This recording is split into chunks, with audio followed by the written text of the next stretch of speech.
सावित्री 2 बेटों की माँ थी। उसे इस बात पर बड़ा घमंड था। वो मानती थी कि बेटे घर की शान होते हैं।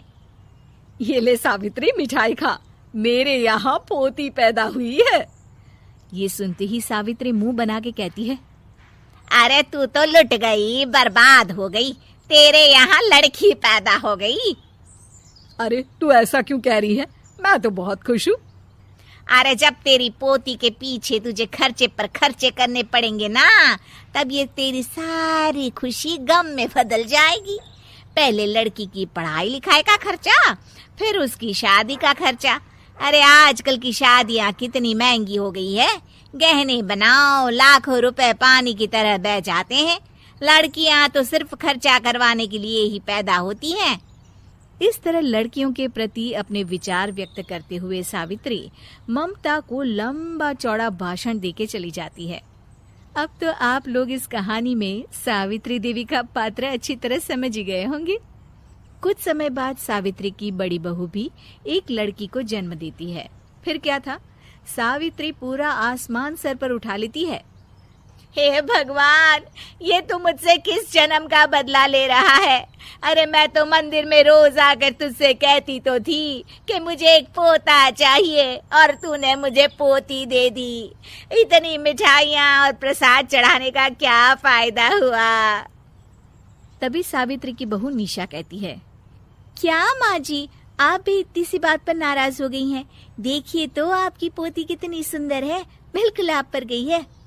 अरे चुप कर, तुझे 9 महीने इतने महंगे महंगे काजू बादाम फल फ्रूट खिलाने का फायदा क्या हुआ? मेरे तो सारे पैसे बर्बाद हो गए। ये सुन सावित्री का बड़ा बेटा अजय कहता है, माँ, तुम सिर्फ नाम के लिए 2020 में रहती हो। असल में तुम्हारा दिमाग सैकड़ों साल पुरानी सोच रखता है। आज के जमाने में लड़का और लड़की में कौन फर्क करता है? मैं तो बहुत खुश हूँ कि भगवान ने मुझे लक्ष्मी के रूप में बेटी दी है। लेकिन सावित्री पर अजय की बातों का कोई असर नहीं होता। नालायक, अपनी पत्नी की जबान बोल रहा है। मेरा बड़ा बेटा तो हाथ से गया। लेकिन सावित्री देवी हार मानने वाली नहीं थी। वो पोते की चाह में अपने छोटे बेटे विजय की शादी करवा देती है। कुछ समय बाद आखिरकार वो दिन आ ही जाता है जब सावित्री की छोटी बहू गर्भवती हो जाती है। सावित्री इतनी खुश हो जाती है कि वो बच्चे के जन्म से पहले ही सारे मोहल्ले में ढिंढोरा पीटने लगती है। ये क्या सावित्री, तू तो पोते के जन्म से पहले ही मिठाई बांट रही है। पहले पोता पैदा तो होने दे, और फिर क्या पता अगर पोते की जगह पोती पैदा हो गई तो। ये सुन सावित्री चिढ़ जाती है। अरे अपनी काली जबान मत चला, मेरी मिठाई खा के मेरा ही बुरा सोच रही है। बड़ी आई, ला मेरी मिठाई वापस कर।